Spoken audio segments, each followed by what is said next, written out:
Magandang umaga po sa ating lahat, mga kapatid. Yes, the Lord is good. The message of the song, inawit po ng mga nanay, eksakto po yun. Eksakto doon po sa atin po, sa binigay ng mensahe ng Panginoon sa atin sa araw po na ito. Nagpapatuloy po tayo sa serye ng ating pong mensahe, Everything You Need is in Christ. Everything we need is in Christ. Everything we need is Christ. Ang inawit nila kanina, basahin ko lang sandali. Yan, salita mo. Salita mo, panghahawakan ko. Salita mo, tapat at totoo. Lahat ay nasa iyo. Everything we need is in Christ. Everything we need is Christ. Lahat ay nasa iyo. Sapat sa buhay ko. Saan po? Saan po nararanasan natin yun? Kasi sabi dito, sa huli, salita mo ay nararanasan ko. Kasi po yun po yung kumpiyansa natin. Doon tayo nakakahugot ng katatagan at kumpiyansa kung ang salita po ng Panginoon na pinananaligan natin, sinasampalalayanan natin, ay talaga nga po nararanasan natin sa ating buhay. Salita mo ay nararanasan ko.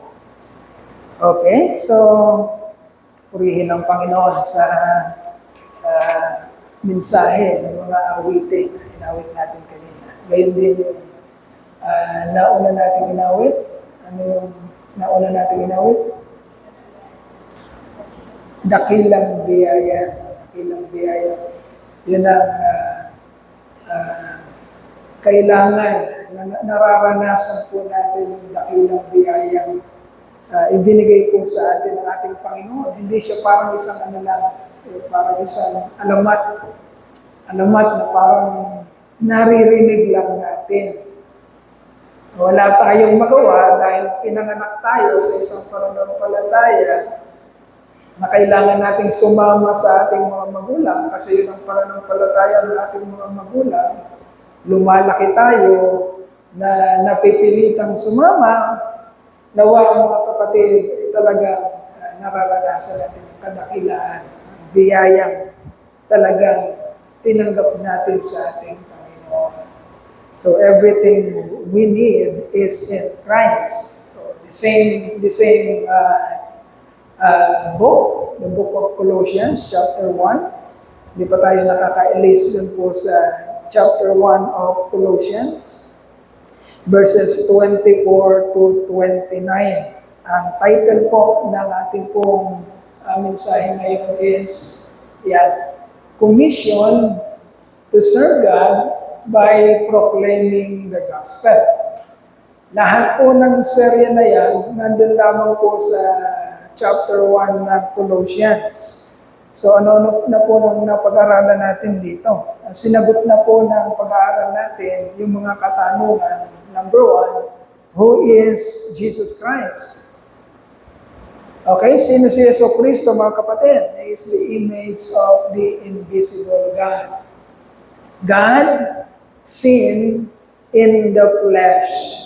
Okay? Nagkatawang tao ang ating Panginoon. Nagkatawang tao ang ating Diyos dahil meron siyang misyon na gagawin. Okay? Ang isang Diyos na maluwalhati, makapangyarihan, unsearchable, unreachable, unsearchable, isang Diyos na kamangha-mangha ay nagkatawang tao dahil meron siyang misyon. Okay? Pinakilala sa ating pag-aaral ng who is Jesus Christ, kung sino siya, at pinakilala din sumunod nating pinag-aralan, ano ba ang ginawa ng ating Panginoon? What Christ has done to you?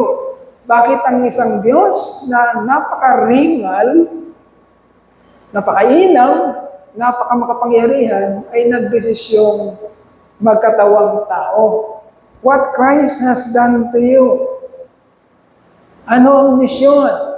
He died yung pinag-aralan natin last Sunday, He died to reconcile us to God Himself. Okay? Nagdesisyon siyang magmisyon, magkatawang tao, magsalaman. Bakit? Para mamatay. Kasi hindi siya mamamatay kung nananatili siya sa kanyang kalagayan bilang makapangyarihang Diyos na Espiritu. So kailangan niyang magkatawang tao para magampanan niya kung ano ang kanyang misyon. At ang misyon niya ay magkatawang tao para mamatay sa krus, para mapanumbalik tayo muli sa ating Diyos. Jesus Christ died to reconcile us to God. Nagpakilala ang Diyos sa kanyang mga ihinirang. Tandaan natin, hindi naman siya nagkatawang tao kasi gusto niya magpakilala sa lahat. Hindi naman po kinakapos ng pansin ang ating Diyos. Makakala natin, ang Diyos na hindi nakikilala, hindi nakikita, ay nagkatawang tao para magpakilala lang. Dahil kulang siya sa pansin. Gusto niya makilala siya ng lahat. Hindi po. Wala pong kailangan ng Diyos. Hindi siya nangangailangan. Even ng ating papuri, hindi niya po kailangan yun para maluwalhati siya. Hindi rin siya kulang sa pansin. Mapalad lamang tayo kung tayo po ay isa sa mga hinayaan ng Diyos na makilala siya, sapagkat ang totoo, glory po ng Lord, ang hindi niya pagpapakilala sa lahat. Yun ang pag-aaralan natin mamaya. Mapalad ka kung sa ating buhay, sa mga buhay natin mga kapatid, sumapit po tayo sa pagkakilala sa Kanya. Bakit? Sapagkat inalaw niya tayo na makilala siya. Sapagkat hindi naman siya nagpapakilala sa lahat. Tama? Yan po ang sinasabi sa banal na kasulatan. Hindi kinukulang ng pansin ng ating Diyos na gusto niyang kilalanin niyo ako, sambahin niyo ako, papurihan niyo ako. Hindi po. Kulang tayo sa pansin. Tayo gusto nating sumikat. Tayo gusto natin yung nakikilala tayo. Pero ang ating Diyos, hindi siya kapos sa kaluwalhatian. Hindi siya kapos sa glory. With or without us, mga kapatid, with or without us, our God is the same. Hindi siya nadadagdagan, hindi siya nababawasan. Okay? Mapalad tayo, mga kapatid, kung isa tayo sa hinirang ng Diyos para makilala siya. At magamit tayo para maipakilala rin siya doon sa mga kaluluwang hindi pa natatagpuan ng ating Panginoon. So, commission to serve God by proclaiming the gospel. So, nasagot natin, who is Christ? Who is Jesus Christ? Number 2, what Christ has done to us? Anong ginawa ni Jesucristo? And then number 3, pagkatapos niyang mamatay at maipanumbalik tayo, mai-reconcile tayo, magkaroon tayo ng kapayapaan muli sa Diyos, ang susunod na tanong mga kapatid, what work awaits those people whom God reconciled to Himself in Christ Jesus? Ano ang gawain na naghihintay, mga kapatid, doon sa mga taong naipanumbalik na ng Diyos papunta sa Kanya sa pamamagitan ng ating Panginoong Jesucristo? Ito kasi yung mga bagay minsan na parang yun na yung ayaw natin. Pag pinag-uusapan na, ano ba yung gawain? Ano bang dahilan bakit ka niligtas? Ano bang work na nandyan? Kapag niligtas ka na ng Panginoon. Okay? Yun minsan yung parang sinasantabi nating usapin. Kasi ang gusto lang natin is, ligtas ako. And at the same time, ligtas ako At magagawa ko rin kung ano ang mga gusto kong gawin at wala kayong pakialam sa akin. Yun minsan ang pandaraya o malaking pandaraya ng diablo sa atin. Gusto natin ng pakinabang, pero ayaw nating ang tawag doon? Mag-invest. Gusto natin ng profit, pero ayaw naman nating mag-invest. Ganun din sa mga pagtatrabaho. Gusto natin ng sweldo, ayaw natin ng trabaho. Sa ating depraved state, mga kapatid, bilang mga tao, yun ang makikita natin kadalasan sa tao. Sa mga kumpanya, sa mga pabrika, gusto ng sweldo, pero ayaw magsipag trabaho. So the question is, what work awaits those people whom God reconciled to Himself in Christ Jesus? Ano yung trabaho naghihintay, mga kapatid? Bakit ka niligtas ng Diyos? Ang trabaho naghihintay sa atin is to serve God because He served us first. Tandaan natin, mga kapatid, ang unang nagsilbi, hindi naman talaga tayo. At ang pagsisilbi ng ating Panginoong Jesucristo sa atin ay grabe. Tandaan natin yan, baka kinakalimutan natin yan. Una siyang nagsilbi sa atin para maibalik niya tayo sa kaluwalhatian kasama ng ating Diyos.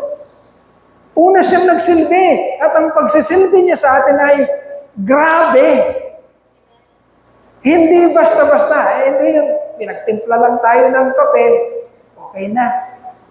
Pinagluto tayo ng pagkain, okay na. Hindi ganun kasimple ang pagsisilbi sa atin ng ating Panginoon. He died for us. He gave everything for us. Now, He is calling us, mga kapatid, to serve Him because He served us first. Hindi tayo nalulugi. Binigay na kaagad sa iyo ang sahod. Hindi ka pa nagtatrabaho. Binigay na sa iyo ang napakalaking pakinabang. Wala ka pa namang ini-invest sa Kanya. Wala ka pa namang inaambag sa Kanya. So, kailangan maintindihan natin ang katotohanan para magkaroon tayo ng kaluwagan, mga kapatid, hindi lang sa pagsamba, hindi lang sa pag-awit, hindi lang sa pakikinig, hindi lang sa pagbabasa ng mga salita niya, hindi lang sa pananalangin, kundi, mga kapatid, sa paglilingkod sa Kanya, which is our ultimate work of the elect is to serve Him in proclaiming the gospel.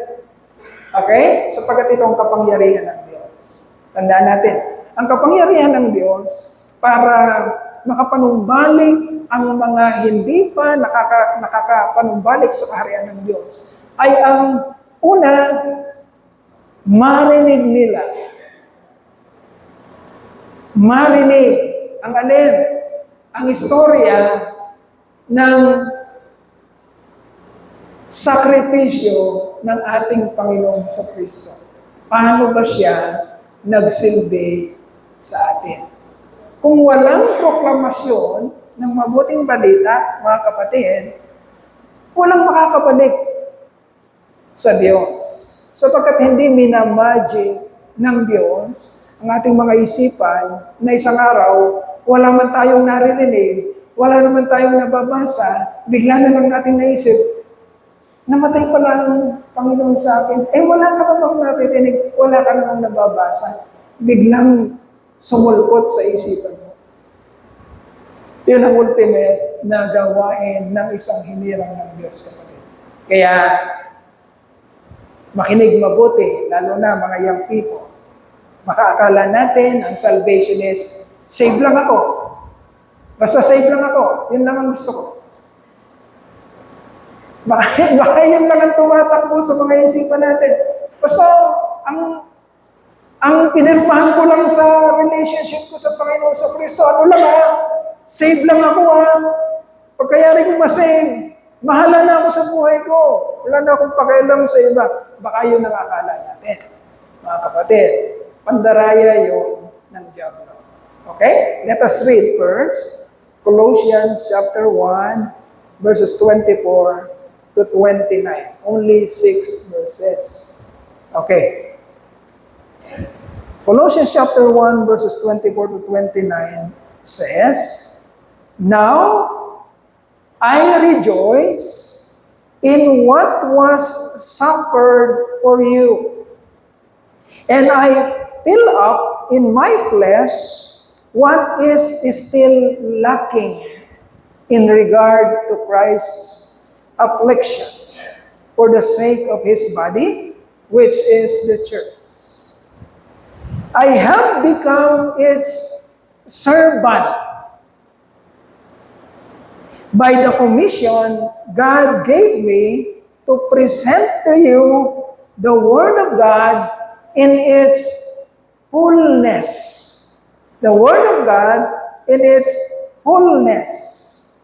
The mystery that has been kept hidden for ages and generations, but is now disclosed to the saints. To them, God has chosen to make known among the Gentiles the glorious riches of this mystery, which is Christ in you, the hope of glory. We proclaim him, admonishing and teaching everyone with all wisdom, so that we may present everyone perfect in Christ. To this end I labor. To this end I labor, struggling with all his energy, which so powerfully works in me. Okay. The title, Commission to Serve God by Proclaiming the Gospel. So, though we have 6 verses here, my dear brethren, malamang makakapture natin ngayon yung unang 3 verses. Magkakaroon tayo ng part 2. Hihimayin natin verse by verse. Ano yung sinasabi ng Apostol Pablo? Ano yung tinanggap niya kautusan o pag-aatas ng Panginoon bilang niligtas ng ating Panginoong Jesucristo. Verse 24 says, Apostle Paul says, Now I rejoice, sabi ni Apostle Paul, ako'y naliligayahan, ako'y maligaya in what was suffered for you. Ako'y maligaya sa, suffered? Ako'y maligaya sa pagbabata. O, meron pang ibang word ang suffering sa Tagalog. Ako'y maligaya sa paghihirap na dinaranas ko sa inyo. Okay? Si Apostol Pablo ay isang apostol, niligtas ng Panginoon, isang hinirang. Pero tingnan natin mga kapatid, isang hinirang ng Diyos, pero pag binasa mo ang buhay ni Apostol Pablo, mula nang ma-encounter niya si Jesus Christ sa road of Damascus, sa unang arangkadahan pa lang, binulag na kaagad ng Panginoon si Apostol Pablo. Yun ang simula ng kanilang encounter. Okay? And afterwards, nung habang nagpapakilala ang Panginoon sa kay Apostol Pablo, nabatbat. Ibig sabihin, continuous ang struggles, ang sufferings na dinanas ni Apostol Pablo hanggang sa dulo ng kanyang ministeryo. Wala kang mababasa, mga kapatid, sa buhay ni Apostol Pablo nung siya'y tawagin ng Panginoon na, si Apostol Pablo nasa Boracay. Haya-hayahay si Apostol Pablo doon, inom-inom ng juice, kain-kain ng kung ano-ano. Dahil ligtas ako. Nangyayari sa akin ng magagandang pangyayari dahil ligtas ako. Wala kang nabasang gano'n sa buhay ni Apostol Pablo. Ang buhay ni Apostol Pablo, after siyang ma-encounter ni Jesus Christ, inutusan na siyang mangaral ng mabuting balita sa kabila ng sufferings na dinaranas niya. Okay? Inutusang maging faithful sa kabila ng napakaraming sakripisyong daraanan. Hinagupit, kinulong, pinali, inalimura, lahat. Pero nagiging tapat sa kanyang tinanggap na atas o utos mula sa Panginoon. Now I rejoice, Apostle Paul says, in what was suffered for you. And I fill up in my flesh what is still lacking in regard to Christ's affliction. Sabi ni Apostol Pablo, pinupunan ko pa yung mga kulang pa sa aking katawan. Ano ibig sabihin, no?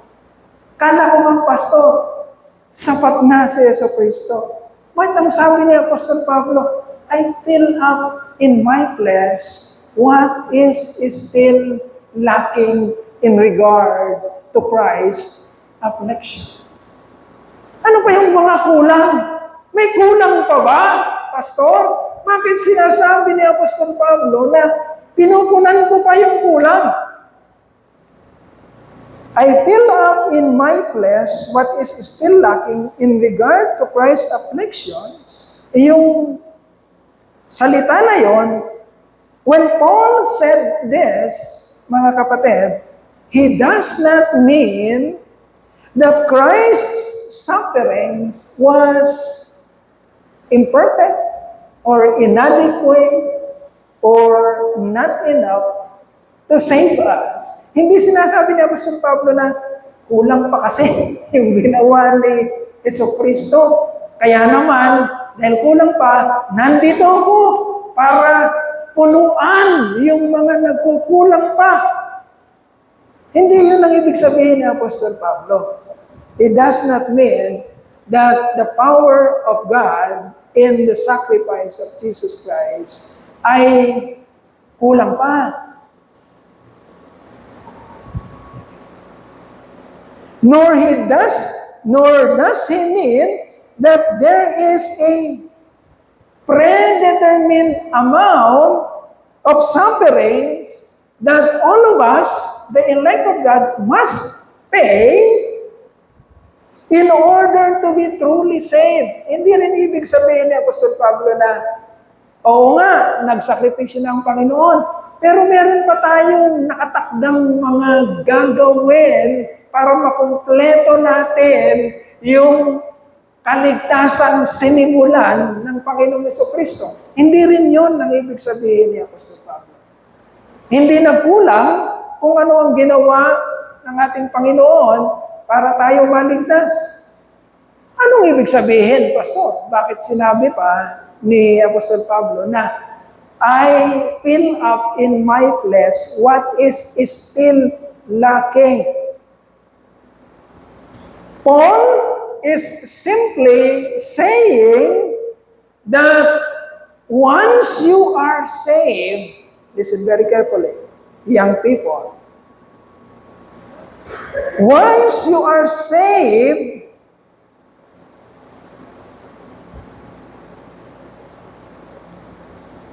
nasa na ako?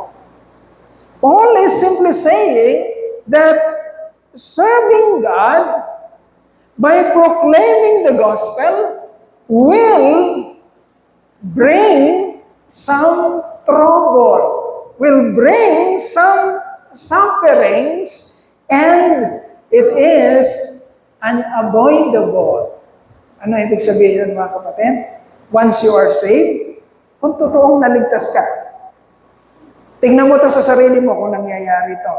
Kung totoong naligtas ka, ibig sabihin ng kaligtasan, sumapit sa iyo talaga ang grasya ng Diyos. Ibig sabihin ng sumapit sa iyo talaga ang grasya ng Diyos, talagang narinig mo ang gospel. Ibig sabihin ng talagang narinig mo ang gospel, naintindihan mo talaga ito. Okay? Kung talagang sumapit ka sa kaligtasan, mga kapatid, ang susunod na magiging urge, ano yung urge sa Tagalog? Kagustuhan ng puso at isipan mo ay maipamalita mo kung ano yung pakinabang, yung kagandahan ng pakinabang na tinanggap mo sa Panginoon. At hindi mo kayang pigilan yun. Kagaya ng nakikita natin sa mga apostol.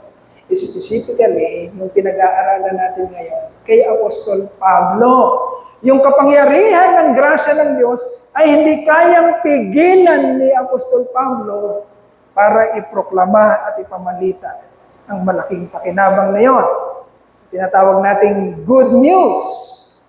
Ngunit, mga kapatid, habang pinoproklama mo ang katotohanan, it is unavoidable na magkaroon ka ng mga sufferings. Ano yung sufferings na makukuha mo, mga kapatid? Dahil ang mabuting balita ay i-oppose. Ano yung i-oppose? Hahadlangan. Nino? Ng kalaban ng Diyos at gagamit siya ng maraming tao, mga taong mapapahamak, pag-aaralan natin mamaya, para salungatin at i-oppose at patayin ang mga taong nagsasabi ng katotohanan. Kaya ganun ang nangyari sa mga apostol. Kaya ganun ang nangyari sa Panginoong Jesucristo. Ganun din ang nangyari sa mga apostol. At ganun din ang mararanasan ng mga taong tunay na nagpuproklama ng mabuting balita.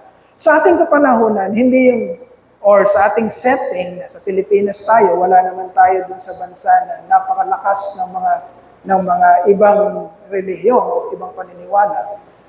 Sa ibang bansa, pinapatay yung mga nagpo-proclaim ng gospel. Like in the Muslim countries. In Saudi Arabia, kinukulong or pinaparusahan. Pag nalaman, kaya nagtatago nga sila dun eh. Nagtatago, yung underground ng kanilang worship. Pero sa ating settings, mga kapatid, dahil malaya tayo sa ganon, ang mga tunay na nagpo-proclaim ng salita ng Diyos, ang ginagamit ng Panginoon sa pagpuproklama ng salita ng Diyos, ay hindi nila maa-avoid ang sufferings or paglaban ng mga taong mapapahamak. Okay? Kasi sinasabi mo ang totoo. Iyon ang sinasabi ni Apostol Pablo, na patuloy kong pinupunan ang trabaho para sa akin ay kulang pa para maabot ang mga hindi pa nakakarinig o nakakarating sa kaharian ng Diyos. The suffering that is unavoidable for the sake of His body. Ano yung body ni Jesus Christ? The church. Yung lahat ng mga iniligtas sa kaluwalhatian ng Diyos. But these sufferings, my dear brethren, kahit na dinaranas ito ni Apostol Pablo, sinabi rin niya that these sufferings can be endured joyfully because you will see the lives, those lives na binabalitaan mo, makikita mo yung mga buhay na yon, you will see those lives changing for good. Ayun ang glory ng mga nangangaral. Kanina nga, naiiyak si Ate Cora dahil sabi niya, binalita niya, na isa dun sa tumayo kanina sa mga nanay, ito yung, tama ba ako? Si Ate Cora. Ito yung bunga ng pagpuproclaim ng gospel. Dati, nandun lang sa bahay. Ngayon, dumalo na sa pananambahan at aawit na sa Panginoon. Yun mga kapatid, lalo young people. Kasi hindi nyo na halos nararanasan yung hahayo talaga at pupunta sa mga lugar at ipoproklama yung salita ng Panginoon. Hindi nyo na halos nararanasan yung nakikita nyo ang mga buhay na nagbabago na nagsimula lamang sa pangangaral ng salita ng Diyos. Kung ikaw ang ginagamit ng Panginoon sa pangangaral at nakikita mo ang mga buhay na nagbabago for good, kapatid, yun ang mga sinasabing hindi mababayarang karanasan at nagbibigay ng makahulugan at masayang damdamin sa kaluluwa ng mga ginagamit ng Panginoon. Okay? Yan sinasabi ni Apostol Pablo. Kahit nagsasuffer ka, tandang-tanda ko pa nung pumupunta kami sa Pag-ibig, Barrio Pag-ibig, nila Sister Aloha. Talagang in-invade yung lugar na yun. Ewan ko kung sino dito yung nakasama sa invasion. Ibig sabihin ng invasion, meron kasing tulay yun eh. Di ba? May tulay yun. Bago ka makarating sa Barrio Pag-ibig, merong nag-iisang tulay na tatawirin mo para makarating ka sa baryo na yon. Hindi naman karamihan ng bahay doon. Pero ayos, marami-rami din. Ngayon meron ng ibang daan, yung Snake Road. Yung Snake Road, doon papunta yon sa Barrio Pag-ibig ng Kapunitan. Yung merong mga galing ng National Road, Snake Road. Okay, pero dati wala yon. Ang nag-iisang tulay nag-iisang daan doon is yung tulay na nagpo-connect doon sa Barrio Pag-ibig. Pag pumunta kami doon, tatlo kami, ako, si Pastor Alfred, at si Larry. Natatandaan niyo si Larry? Yung anak ni Ate Beth. Ni Ate Beth. Tatlo kami, mga young people kami. Hindi, ako may asawa na ako. Young people pa si Alfred at si Pastor Alfred at si Larry. Tuwing pupunta kami doon, every Sunday, pagdating namin sa katok-tok-tok-tukan kasi pag ganun yung tulay, pagdating namin sa tok-tok, tataas namin ang aming mga kami, magpe-pray kami doon, kaming tatlo, out loud. Ang prayer namin hindi yung sa isip lang, nagpe-pray kami ng malakas. At habang ginagawa namin yon, consistently, nakakarinig kami ng pinagtatawanan kami. Ganon ang labanan. Isa yun sa mga sufferings na daranasin mo. Kasi mga young people din itong dalawa, ako naman, bata pa rin ako, siguro mga 28, 29, 30, ganyan. So, hindi pa kami ganon kalalim sa pananampalataya. Ang taglay-taglay lang namin is yung gusto naming magtrabaho sa Panginoon. Gusto naming gumawa. Kaya, hindi pa ganon kami katapang. Pero, ginagawa namin yun anyway. Because we know that by doing that, we will glorify our God. We will glorify our Lord Jesus Christ. Pero mga kapatid, natatalo yung sufferings na yun, yung kahihiyan na yun, yung pagkatakot na yun, natatalo ng kaligayahan kapag nakikita na namin na talagang may nangyayari sa paghahayo. Kagaya ng naranasan, Sister Marie, ni Brother Boyet, ng kanyang pamilya, dahil may nangyayari na ngayon sa Orani, pero nagsimula sila doon na hindi alam ni Sister Marie, sinong kausapin ko dito? Sa Orani, dito ako naatasan. And then, nagko-commute lang sila alam ko, maliit po si Eddie, At wala silang pupuntahan. Pati si Jeff, wala silang talagang pinpointed na pupuntahan. At una niyang nakausap yung asawa ni Boyet, tama ba ako? Ala na si Boyet, ano? Yung asawa ni Boyet. Nakausap niya doon mismo sa plaza. And then fast forward, mga kapatid, church na yun. Marami ng kaluluwa doon ngayon na sumasamba sa Panginoon. Pero nagsimula siya sa Uranik. Sino ba kausapin ko sa Uranik? Doon nang simula. Pero ngayon, church na siya. So napagtatagumpayan mo, ibig sabihin, nagkakaroon ka ng kaligayahan na sa mga nararanasan mong namamasahe ka, nag-e-effort ka, minsan nagugulmihan ka, nalilito ka kung anong ginagawa mo. Lahat ng yun na pagtatagumpayan mo kapag nagsisimula na nakikita mo na merong mga kaluluwa na nababago para sa kapurihan ng Diyos. Lahat tayo, mga kapatid, nagsimula tayo lahat doon. Na merong isang tao na piniling iproklama ang salita ng Diyos at ipaliwanag sa atin. Kung walang ganun, nasan tayo ngayon? Okay?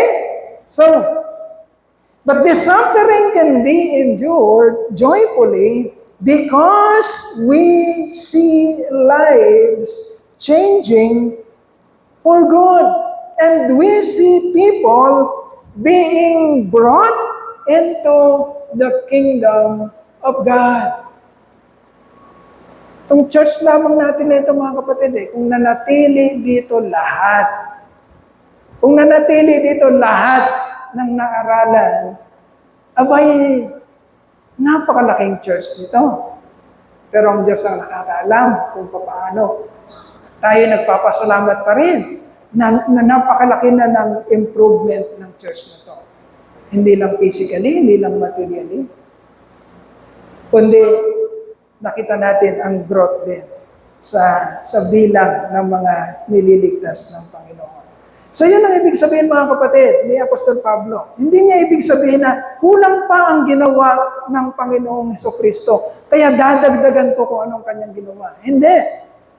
Kundi, ang ibig niya sabihin ay, kapag tinanggap mo ang kaligtasang nanggagaling sa Diyos, ikaw ay kanyang pinagkalooban o inutusan na mangaral, mga kapatid, hindi mo talaga maiiwasan ang mga sufferings at mga sacrifices na daranasin ng isang tunay na nagpuproklama ng salita ng Diyos. Meron kasi mga magpuproklama ng salita ng Diyos, mga kapatid. Uutuin lang nila ang sangkatawan. Okay? Ano ibig sabihin ng uutuin? Sasabihin lang nila yung mga gustong marinig ng kongregasyon. Yayaman ka. Magkakaroon ka ng good health. Magkakaroon ka ng magandang business. Lahat ng pangarap mo, makakamtan mo. Eh, wala pong ganun sa Biblia. Ang pinapangako ng Diyos, mga kapatid, ay kapahingahan ng kaluluwa. Hindi kapahingahan ng laman. Kapahingahan ng kaluluwa. Bakit? Kasi sa isang taong ligtas, tinuturuan kang managumpay sa kasalanan. Tinuturuan kang managumpay sa mga hilig ng iyong laman. Pero ang mga false teachers, yun ang i-highlight nila. Yung mga nais mo, kayamanan, kagandahan, kagwapuhan, kasikatan, kapangyarihan, yun na ang i-highlight. Okay? So doon sila nagtatribe ang mga false teachers. Now, in verse 25, I have become its servant by the commission God gave me to present to you the Word of God in its fullness. Pakinggan natin mabuti. Huwag tayong tatamarin, mga kapatid. Kapahamakan ang naghihintay sa mga taong hindi nakakaunawa. Malalaman natin mamaya. Okay? Kaya sabi ng Panginoon, though it cost, or though it cost all you have, acquire wisdom, acquire truth. Kahit na ang kapalit ng katotohanan ay lahat-lahat sa iyo, piliin mo pa rin malaman ang katotohanan. Kaya kung ang kapalit lang, mga kapatid, sa pakikinig mo ay iwasan mo muna kung ano yung mga naiisip mo, ano mga bagay na gusto mong isipin. Kapatid, sabi nga ng natin kanina, nag-open ng sa prayer time natin, tulungan mo kami na maiwaksi ang aming isipan at ang aming puso sa mga ibang bagay at mapokus lamang kami sa iyo. Sapagkat ang sabi ng Panginoon, mga kapatid, matatagpuan mo siya kung hahanapin mo siya kagaya ng paghahanap sa isang ginto. Yung ganong karugdong. Pero kung liwas-liwas ka lang, malalaman natin mamaya sa katotohanan. Commission to present the Word of God in its fullness. Inutusan tayo, gaya ni Apostol Pablo, mga kapatid, na ipamalita ang salita ng Diyos, iistorya ang salita ng Diyos sa kabuuan ng katotohanan nito. Hindi yung mga gusto lang nating marinig, kundi sa kabuuan. Ano yung the Word of God in its fullness, mga kapatid? Ano ibig sabihin no? It means narrating the complete, revealed, written Word of God. Ayan, meron din tayong rule patungkol dyan, mga kapatid. Huwag nating hahayaan ang ating sarili na mag-isip ng ibang mga bagay na hindi naman nakasulat. Ang ibig sabihin ng complete Word of God, ibig sabihin na yan, mga kapatid, ay yung mga salita na nakasulat lang. Hindi ka kukuha ng mga hindi naman nakasulat. Kung yung nakasulat lang 39 books in the Old Testament and 27 books in the New Testament, 66 books, canonized books, all in all. Kung yun nga, hindi mo pa mabasa lahat eh. Sino nakabasa na dito ng buong Bible? Aminin. Kung yun yung Bible, hindi mo pa mabasa lahat, eh bakit yabang na yabang kang magkalkal pa ng ibang mga truth ay hindi pa nga natin naiintindihan yung kabuuan. Pag sinabing, the Word of God in its fullness, ang kakabisaduhin lang natin, mga kapatid, ay kung ano ang nasusulat, sola scriptura. Kasi magkakaroon tayo ng basihan. Pwede tayong magkaroon ng pag-aagrihan. Ibig sabihin, pag nakasulat kasi, mag-a-agree tayo kasi nakasulat. Pag nagtalo tayo at nag-argumento tayo sa mga bagay na hindi naman nakasulat, ang tumatakbo lang is, idea mo yan. Idea mo yan. Idea nyo yan.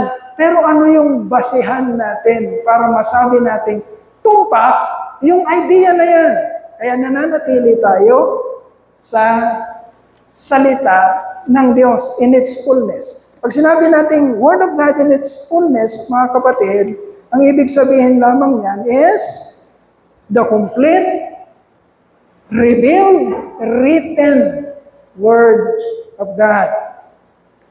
But the written Word of God, my dear brethren, is, kasi ang sikat lang sa atin is good news. Okay?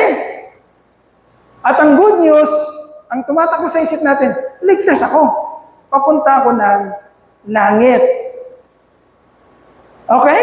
It is good. Hindi naman masama, mga kapatid, na gustuhin mong marinig ang good news. Hindi naman talaga masama. Yan. Pero ang Bible, naglalaman din ng mga Bad news! Tama ba?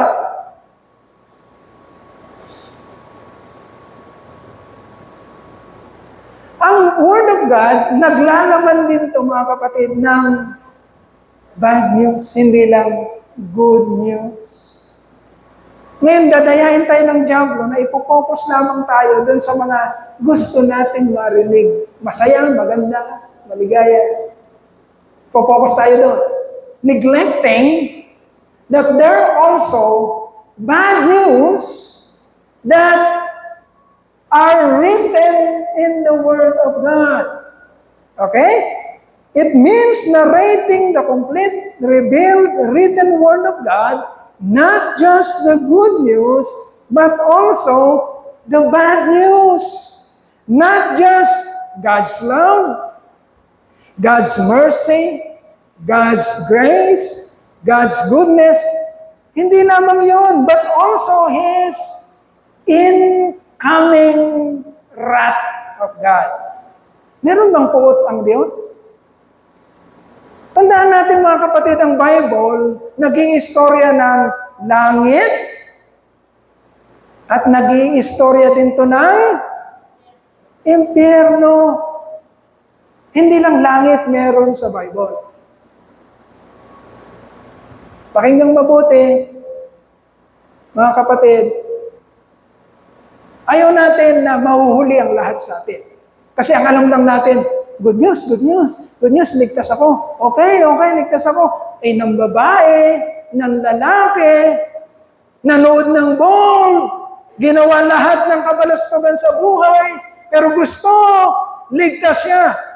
Tingnan natin kung anong sinasabi ng Biblia. Kung tama ba yung ganong klaseng takbo ng isipan. Alamin natin. Kasi ang sabi ni Apostol Pablo, I am commissioned by God, inatasan ako ng Diyos to proclaim the Word of God in its fullness. Yung kabuuan, hindi siya pwedeng mag-neglect ng bad news. Hindi pwedeng puro good news lang ang sinasabi ni Apostol Pablo. Sapagkat mas marami ang mababasa mo ng pagpapaalala ng Diyos sa kasasapitan ng mga taong ayaw makinig, ayaw maniwala sa kanyang mga salita. That is bad news. That is not good news. Nakasulat din ang puot ng Diyos sa Biblia, kapatid. Kaya huwag tayong hayahay. Kasi nakikita na natin sa mundo ngayon kung ano ang nangyayari sa mga taong walang panahon sa Panginoon. At nagsisimula ito sa mga young people. Paano nila na-attempt na 13, 14 years old, 15 years old, magkakasa ng baril at isa-isang tatargetin? Kaya mo ba yon? Kaya mo yon, kapatid? Ikaw na nakikinig ngayon? Kaya mong magkasa ng baril at isa-isang punteriyahin ang mga tao? Paano na kaya ng isang bata yung gano'n? Kasi tayo hindi natin ma-imagine dahil hindi natin magagawa yun. Yung premeditated, yung pinag-uusapan nila, pinagpaplanuhan na, gantong gagawin natin. Pagpunta natin doon, gantong gagawin natin. Ikaw sa kanan, ako sa kaliwa, pagbabaril. Premeditated. Hindi ito yung bigla lang, yung parang biglang nagalit at bumunot ng baril, pinagbabaril. Hindi itong gano'n, hindi ito istorya na gano'n. Ang istorya, mga kapatid, ay pinagpaplanuhan nila. Paano nagagawa yun ng isang young people? Alam na natin. Ang resulta ng mga taong hindi pinananahanan ng Espiritu ng Diyos. Because we know, hindi natin gagawin yon. Isipin pa lang natin, nangingilo yung natin. Na babarilin natin, papatay tayo. Hindi natin kayang gawin. Pero yun na ang nangyayari sa mundo ngayon. Mga kapatid, Doon sa mga taong hindi pinananahanan ng Espiritu ng Diyos. Mga taong walang panahon sa Diyos. Now, saan sila nagsimula? Young people, listen very carefully. Saan sila nagsimula?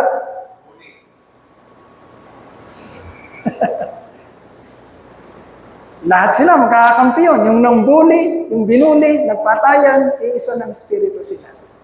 Okay? Kasi tayo, tandaan nyo to, Kristiyano, binuli, pinatay, pinag-pray. Yung pumapatay at nangbubuli. Yun ang Kristiyano. Okay? Binuli ka, nagalit ka, kumuha ka ng itak, tinagpas mo. Wala kang Espiritu ng Diyos. Wala kang Espiritu ng Diyos. Ang merong Espiritu ng Diyos, kagaya ng Panginoong Kristo. Kagaya nila Apostol Pablo. Hinahunting sila, pinapatay sila, pinapanalang si Esteban, binabato siya, Ama, patawarin niyo sila. Hindi nila alam ang kanilang ginawa. Yun tayo, mga kapatid. Hindi tayo nakikipagpatayan. Pinapatay tayo, oo, pero hindi tayo nakikipagpatayan. Okay? Ano ibig sabihin, ba't nagkakaganon sila? Kasi hindi na naririnig ang katotohanan. Anong meron sila? Saan sila babad, mga kapatid? Young people, listen very carefully. Ano ang feeding ng sanlibutan? Saan sila nilulublog ng dyablo sa ngayon? Young people, listen very carefully. Baka akala natin, ligtas ako. Pero nagpipid ka ba? Kumakain ka ba ng salita ng Diyos? Saan mo ginugugol ang panahon mo? Akala mo, kaya mo? Pag ginugol mo ang sarili mo sa sanlibutan, hindi mo kaya, kapatid. Hindi. Ganon katindi, mandaya ang diabo. Anong credential ni Satan sa pandaraya? Magaling siya mandaya. Nadaya nga niya ang kanyang sarili. Muntakin mong madaya niya ang kanyang sarili at sinabi niya, magiging kagaya ako ng Diyos. Nadaya niya ang kanyang sarili. Akala mo hindi kanya kayang dayain? Saan mo ginugugol ang panahon mo, kapatid?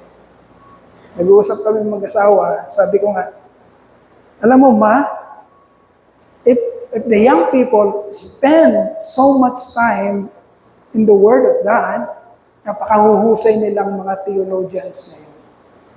Okay? I'm telling you the truth. Para maging dalubhasa ka sa isang bagay, mag-i-spend ka ng time sa isang bagay na yun. Hindi pwedeng maging dalubhasa ka kung wala ka namang interest dito, hindi ka naman nag-i-spend ng time patungkol dito. Hindi ka magiging dalubhasa.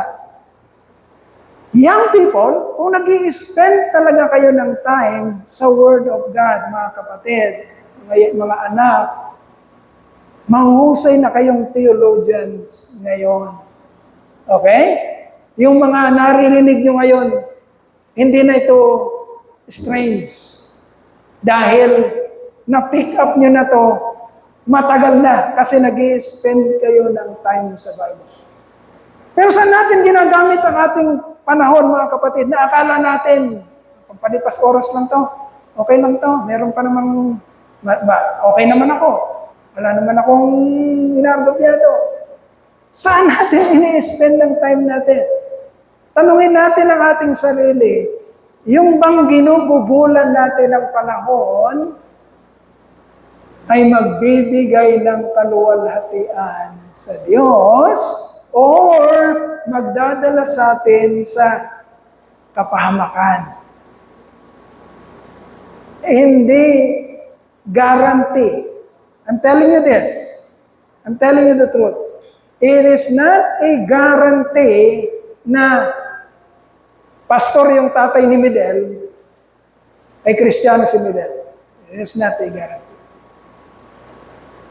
Hindi garansya na nagpe-preach si Pastor Doy ng salita ng Diyos, ay it follows na kung ano yung alam ni Pastor Doy, automatically, alam din ni Midel, alam din ni Mia, alam din ni Miko, and eventually, malalaman din kaagad ni Johan. Hindi ganon.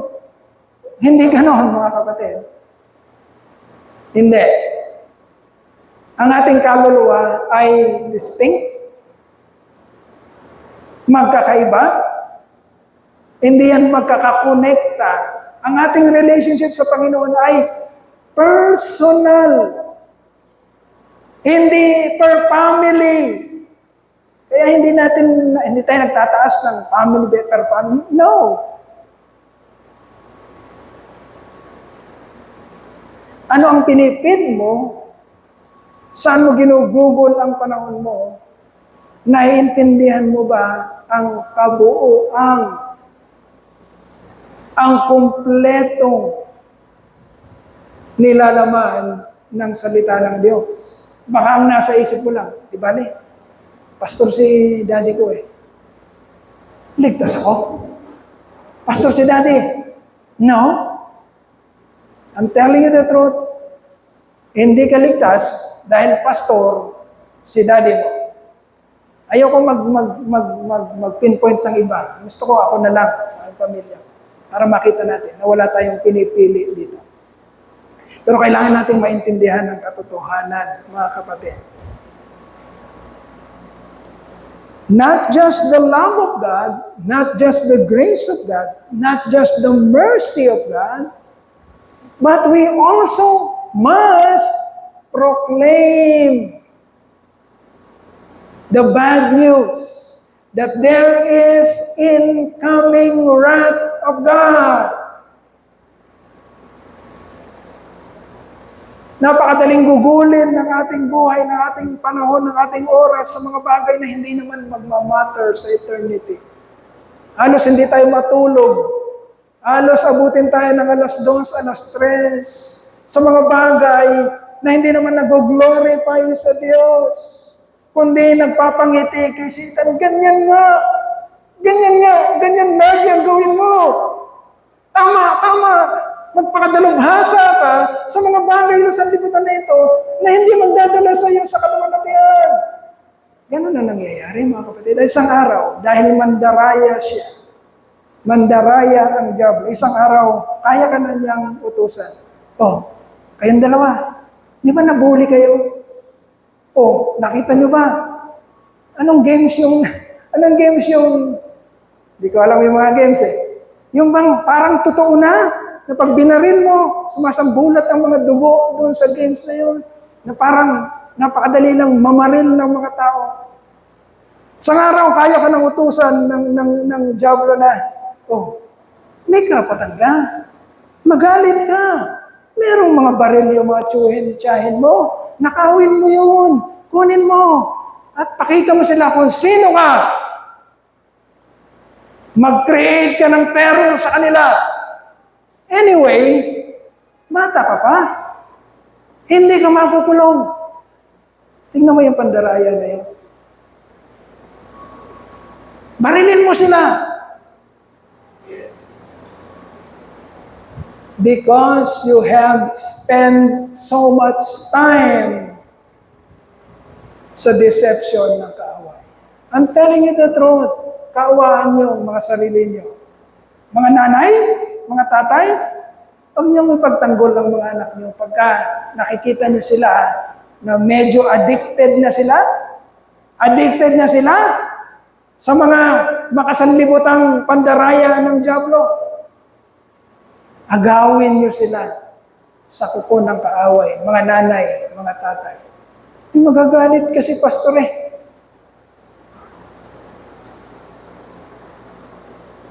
Kasi ako parang disciplinaryo ako. Magagalit sila, pastor. Baka naman sila magtampo. Sabi nga ng asawa ba ni yan? Sinong asawa ng isang preacher? Nung dinadala niya sa church yung kanilang mga anak, At yung mga anak ayaw magpunta ng church kasi busy sa mga bagay na dadalhin. Ano sabi niya? I will bring you to the church dead or alive. Huwag niyong intindihin yung galit ng bata. Matututunan niya ng katotohanan. Ang intindihin niyo yung galit o puot ng Diyos. Sabi ng Panginoon, huwag niyong katakutan ng pumapatay ng laman. Yung pumapatay lang ng laman, wag.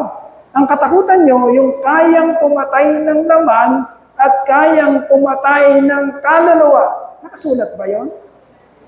Sinong katatakutan natin? Ang Diyos. Kaninong salita ang susundin natin? Sa Diyos, mga kapatid. Pag ang anak nyo, rebelde na, at marami kaming nakikita gano'n, hindi lang sa pamilya nyo, sa family namin, sa masangkap, may nakikita na kaming gano'n. Rebelde na, sisigawan na, kahit na yung mga nanay niya, tatay niya, nasaan yung games ko dito? Ba't tinanggal niya yung games ko dito? Gano'n na. Batang maliit. Nagwawala. Sisigawan ng kanyang magulang.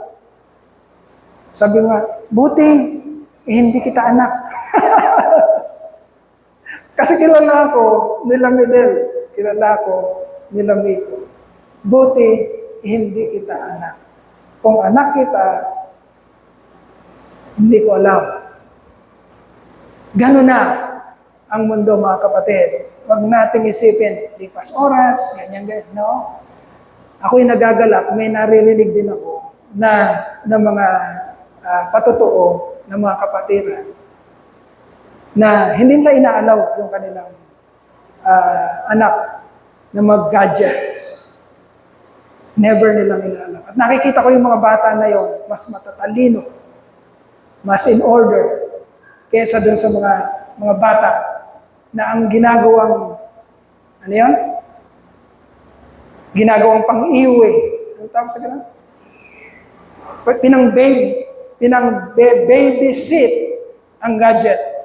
Kaawaan nyo ang mga sarili nyo, kaawaan nyo ang pamilya nyo, kaawaan nyo ang mga anak nyo, mga kapatid. Huwag kayong magpadaya sa diablo. Okay, that is, yun ang ating pagbabalita, mga kapatid. We are commissioned by God to speak not just the good news, but the bad news. That there is incoming wrath of God. Saan mo ginugugol ang panahon mo, kapatid? Kung kaya mong mag-stay ng dilat sa buong maghapon, kagi-games, kung kaya mo yun, bakit hindi mo magawa sa salita ng Diyos? Bakit masyado ka ng lublog sa sanlibutan? Ba't masyado mo nang pinapaboran ang sanlibutan kesa sa salita ng Diyos? Okay? And then, verse 26, it says, hanggang verse 26 lang tayo. Verse 26, it says,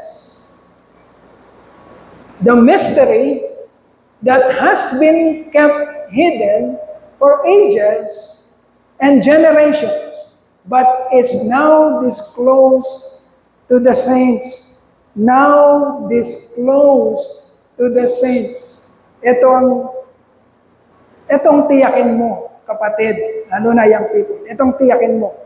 Totoo bang ibinulong na sa'yo, nireveal na sa'yo ng Diyos ang natatagong sikreto para sa iyong kaligtasan? Totoo bang taglay-taglay mo na yan? Yun dapat ang pinagmamalasakitan natin. Inag-aaksayahan natin ng panahon. Yung mystery, yung sikreto na kailangan mapa sa'yo, kasi kung hindi magiging sa'yo yun, kapatid, didiretso ka sa impyerno. Hindi lahat ng tao ay pinagbubulungan ng Diyos ng kanyang misteryo. Hindi nga, Pastor. Hindi ba lahat ng tao pwedeng makaalam? Sa ating perspective, mga kapatid, listen very carefully. Sa ating perspective, wala tayong pipiliin kasi hindi tayo omniscient. Okay? Tayong mga tao, wala tayong karapatang mamili kung sino ang pagbabalitaan natin, pagpuproklamahan natin ng salita ng Diyos. Wala tayong karapatang mamili. Kailangan pag nagkaroon tayo ng pagkakataon, sasabihin natin sa lahat, ex-convict man siya, sino man siya, namamatay tao man siya, sino man siya, wala tayong pipiliin. Bakit? Hindi natin alam kung sino mga hinirang ng Diyos. Okay? Ang tanong, sa perspective pa ng Diyos, meron na, alam na, kilala na, namili na siya? Meron na. Yun ang pag-aaralan natin ngayon. Ang mga tao na ito, ang isang pagkakakilanlan, malinaw na pagkakakilanlan ng mga taong hinirang ng Diyos ay malalaman nila ang misteryo na nakatago, tinago ng Diyos sa maraming henerasyon. Pero ipinaliwanag at pinakita sa kanyang mga hinirang. Yun ang nakasulat. The mystery that has been kept hidden for ages and generations, but is now disclosed. Ano ibig sabihin ng disclosed? Ibinukas. Kanino? Sa mga saints. Again, ang mga saints ba, Pastor, yung mga nasa Truth and Life Christian Church? Hindi ko alam. Hindi ko alam kung puro mga saints ang nasa TLCC. Hindi ko alam. Walang kakayanan si Pastor Doy na malaman kung sino yung mga saints. Pero ang sinasabi lang ni Apostol Pablo, ang sekreto ng langit patungkol sa kaligtasan ay ibibigay sa mga saints. Sa kanyang mga hinira. Tingnan natin ang katotohanan patungkol dyan. 1 Corinthians chapter 1 verse 18. Naiiyan mo yan. 1 Corinthians chapter 1 verse 18 says. 1 Corinthians chapter 1 verse 18 says, for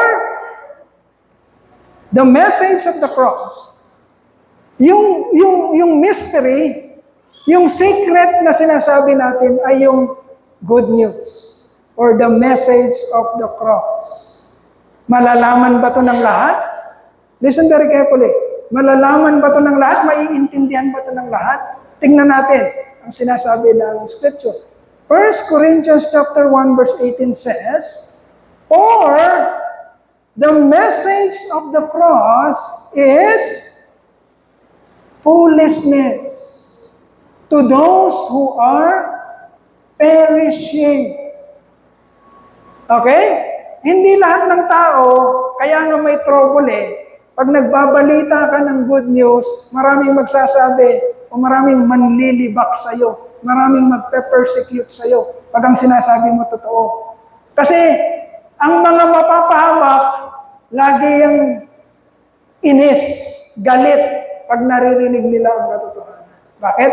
Because they are perishing. Because the truth, the Word of God is foolishness to them. Yun ang sinasabi ng katotohanan. For the message of the cross is foolishness to those who are perishing.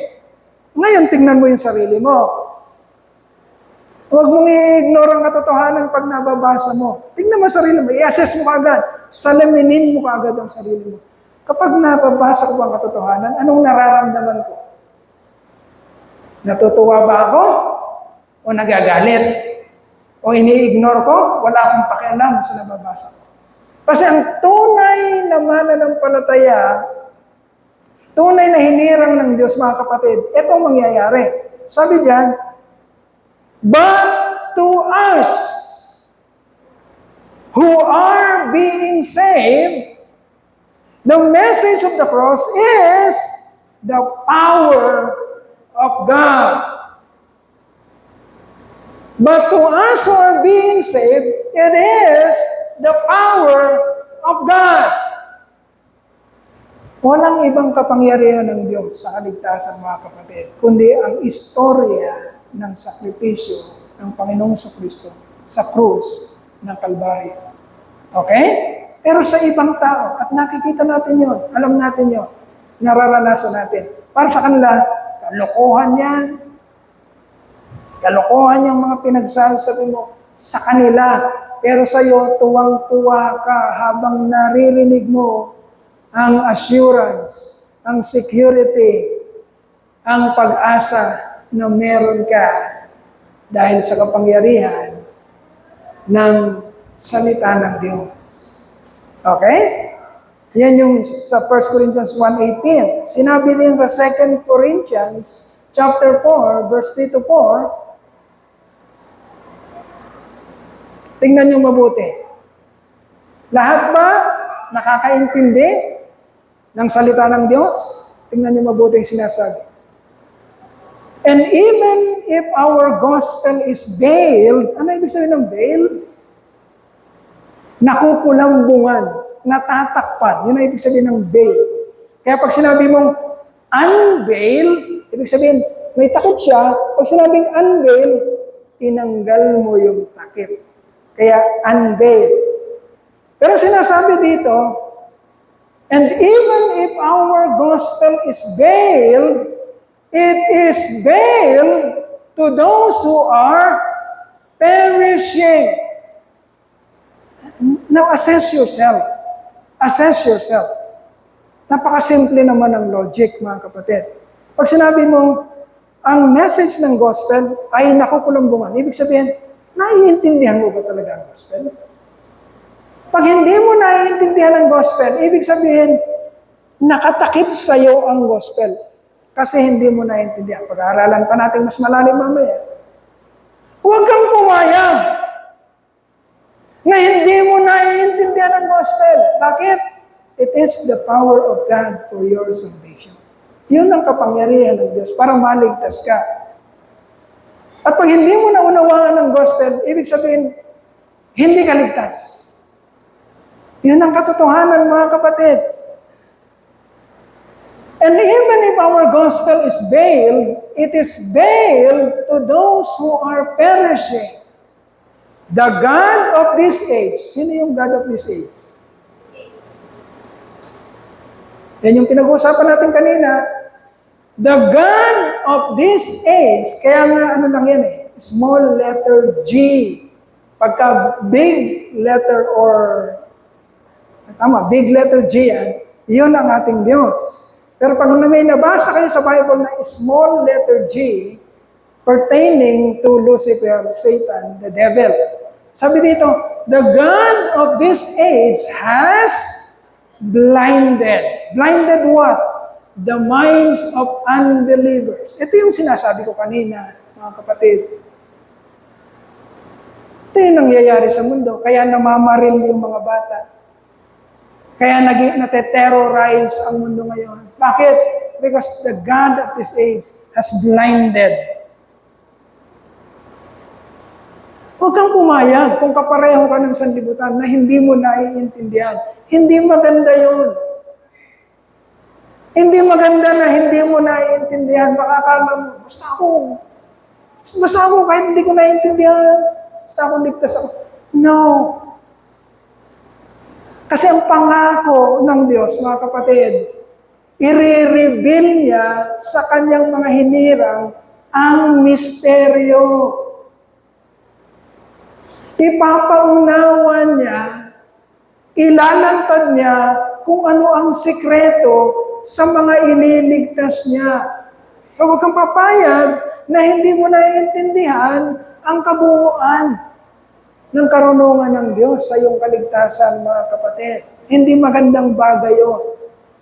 Huwag kang papayag na ikaw ay blinded ng kaaway at magiging komportable ka doon sa kabulagang spiritual na ginawa ng kaaway sa iyo.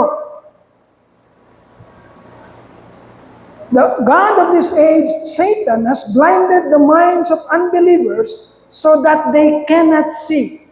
Para hindi nila makita the light of the gospel of the glory of Christ, who is the image of God. Okay? And then in 1 Corinthians chapter 2, verse 14, it says, ayan, the man without the Spirit does not accept the things that come from the Spirit of God. Ibig sabihin mga kapatid, kung hindi ka pinananahanan ng Espiritu ng Diyos, ibig sabihin, walang na-born again na Spirit sa'yo, and therefore, walang Holy Spirit na nag-i-indwell sa'yo para turuan yung pinanganak na Espiritu sa'yo, the born again Spirit. Kapatid, wala ka talaga maiintindihan. Yun ang sinasabi dito. The man without the Spirit of God does not accept the things coming from God. Yung mga salita niya, yung mga bagay na makalangit, hindi mo ma-appreciate at hindi mo tatanggapin dahil kalukuhan para sa iyo ang mga iyo. For they are foolishness to him, and he cannot understand them because they are spiritually discerned. Okay? Hindi mo maunawaan. Kasi ang nakakaunawa lamang ng mga bagay na makalangit ay ang Espiritu ng Diyos. Kung wala kang Espiritu ng Diyos, at kung hindi nananahan ang banal na Espiritu sa iyo, kapatid, talagang ganun ang gagawin mo. Kagaya ng mga nangyayari sa mundo. Magnanakaw ka, papatay ka, mangangalunya ka, lahat ng mga laban sa kalooban ng Diyos, yun ang paggagawin mo. Bakit? Kasi wala kang Espiritu ng Diyos. Hindi mo tatanggapin ang mga bagay patungkol sa Diyos at patungkol sa langit. The man without the Spirit of God will not accept the things of God. Because they are foolishness to him. And the Spirit of God, the things of God are spiritually discerned. Ang nakakaalam lang, nakakaunawa lang, ay ang Espiritu. Okay? And lastly, ang tanong kasi natin, mga kapatid, okay, yan ang conclusion ni Apostol Pablo, apostol lang naman siya, bakit niya nasabi yan? Apostol, baka yan lang ang interpretasyon ni Apostol Pablo. Wala namang ganyang sinabi ang Panginoong Kristo. Tutumbukin natin ngayon kung anong sinabi mismo ng ating Panginoong Kristo patungkol dito. Matthew chapter 13, verses 10 to 14.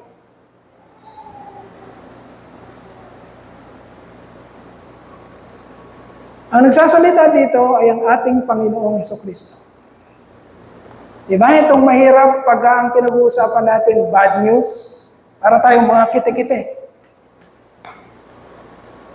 Pero pag mga games ang pinag-uusapan natin, aba, mananatili tayo hanggang 2:00 ng umaga. Bakit? Yun kasi ang taglay na spirit. Itong makakalungkot, mga kapatid, kapag inaalam natin yung magliligtas sa atin, parang uneasy tayo. Huwag kang pumayag na ganun ang buhay mo, kapatid. Kailangan excited ka sa salita ng Diyos. Anong sinabi ng Panginoong Kristo sa aklat ng Mateo? Matthew chapter 13, verses 10 to 14. Ayan. Kaya lang, replied na to. Lagyan ko ng background. Magko-close tayo dito. Lagyan ko ng background. Ang sabi ng Matthew chapter 13, verse 10, before 11 na kasi ito. Nangaral kasi ang Panginoon. At ang pangangaral ni Jesus Christ ay sa pamamagitan ng parables. Patalinhaga. Ang pangangaral niya ay sa pamamagitan ng patalinhaga. And then sabi ng mga disciples sa kanya sa verse 10, the disciple came to him and asked, why do you speak to the people in parables? Sabi ng mga apostol, Guro, Bakit, bakit patalinhaga ang pangangaral mo? Bakit hindi diretso? Bakit patalinhaga? Anong sabi ng Panginoon? He replied, si Jesus Christ, He replied, the knowledge of the secrets of the kingdom of heaven, ang karunungan at sikreto ng kaharian ng Diyos, sabi ng Panginoon, has been given to you, but not to them. Huwag kang pumayag, kapatid, na hindi naibigay sa iyo ang knowledge. Huwag! Tanda mo yan. Huwag mong piliin ang sanlibutan. Huwag na huwag mong pipiliin ang sanlibutan, kapatid. Huwag.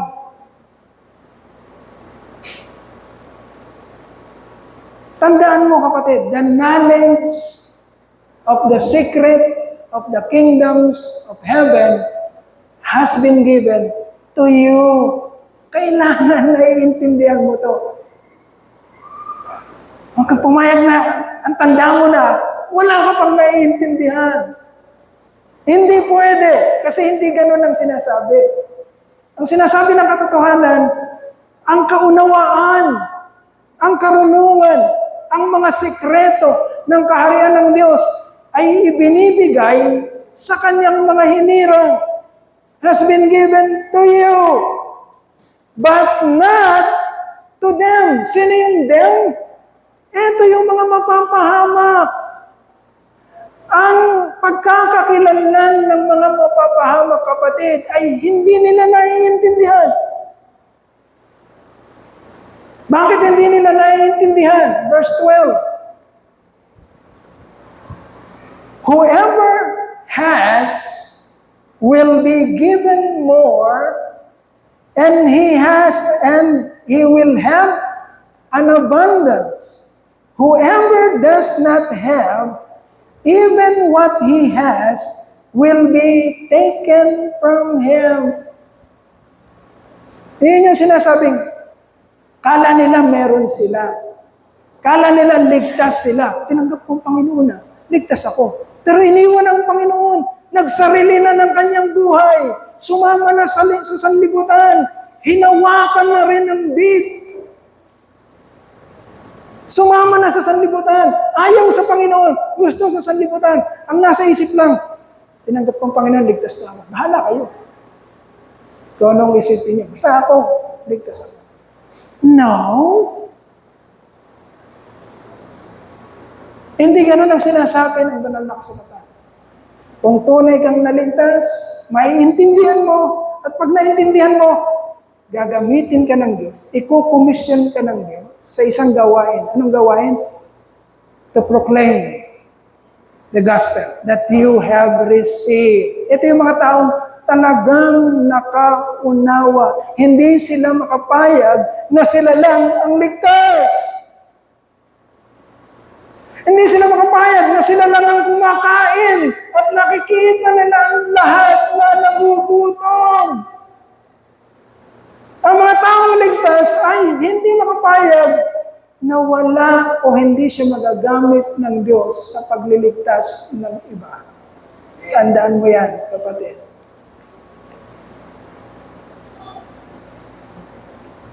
This is why, verse 13 says, 13. Hanggang 12 lang ba? Sige, tutuloy ko lang. Verse 13 says, this is why I speak to them in parables. Sabi ng Panginoon. Kaya nga, nagsasalita ako sa kanila sa pamamagitan ng patalinhaga. Though seeing, they do not see. Though hearing, they do not understand. Verse 14, in them is fulfilled the prophecy of Isaiah. You will be ever hearing, but never understanding. You will be ever seeing, but never perceiving. Ibig sabihin nun, hindi guarantee na lagi tayong nasa church. Ay talagang tuwan-tuwa na sa atin ng Lord. No. No. Ang sabi dito, pakinig ka ng pakinig. Pero hindi nagbabago ang buhay mo. Lagi kang nandyan, tingin ka ng tingin. Pero parang wala kang nakikita. Ibig sabihin, hindi ka naman talaga sumusunod sa Diyos.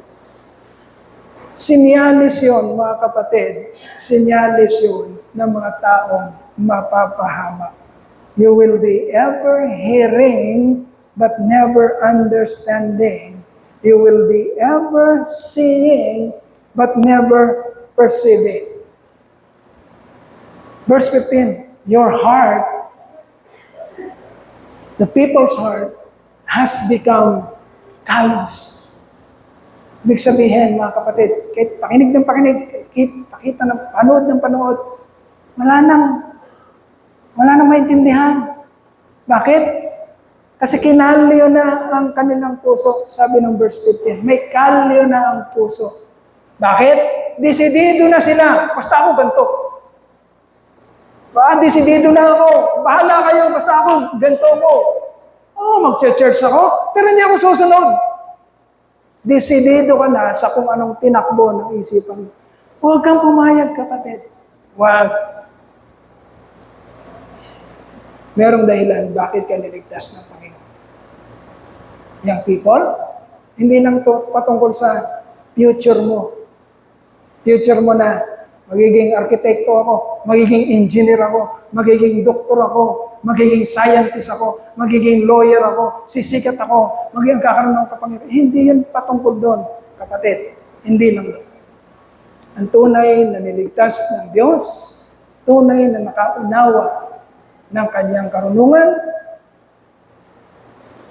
mararamdaman niya ang kanyang sarili. Sa anumang paraan, sa anumang pagkakataon, gagamitin siya ng Diyos. Inaatasan siya ng Diyos. Inuutusan siya na iproklama ang mabuting balita. Hindi ka mamimili ng tao kung sino. Pero pag binigyan ka ng pagkakataon ng Diyos, na ipamalita ang kanyang mabuting balita, gagawin mo sapagkat meron kang banal na espiritu at gagamitin ka ng Diyos para sa kanyang kaluwalhatian. Okay? Hindi ka madidisappoint kung ang mga ang mga inaaralan mo, kinakausap mo, ay parang ini-ignore ang iyong salita. Hindi ka madidisappoint. Bakit? Isa lang ang iyong gawain, kapatid. Hindi mo gawaing mangumbinsi. Ang gawain mo lang ay iproklama. Okay? Ang mga nagbabalita sa TV, ang mga newscaster, hindi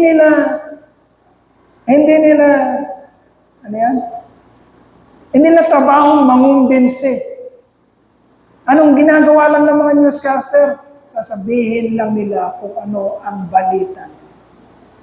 Kung makumbinsi ka, kung paniwalaan mo, hindi nila trabaho yun. Okay? Ganon din tayo, mga kapatid. Kapag tayo ay tunay na nakatanggap ng grasya ng Diyos, na mamahay sa atin ang banal na Espiritu. Oo, kilala mo ang Panginoong sa Kristo. Oo, alam mo ang kanyang ginawa. Ang susunod nun, kapatid, ay mararamdaman mo ang pag-aatas ng Diyos sa iyo, ang pag-uutos niya na magamit ka niya para may pamalita, may proklama ang kanyang mabuting balita. At magiging maligaya ka. Bagamat nagdaranas ka ng mga pagdurusa, magiging maligaya ka. Pag unti-unti mong nakikita na may mga taong nababago ang buhay dahil sa paggamit sa iyo ng Panginoon. Kapatid, hanggang doon lang muna tayo. Susundan natin sa mga darating na linggo. Tayo po ay magpasalamat sa ating Panginoon. Hallelujah. Hallelujah.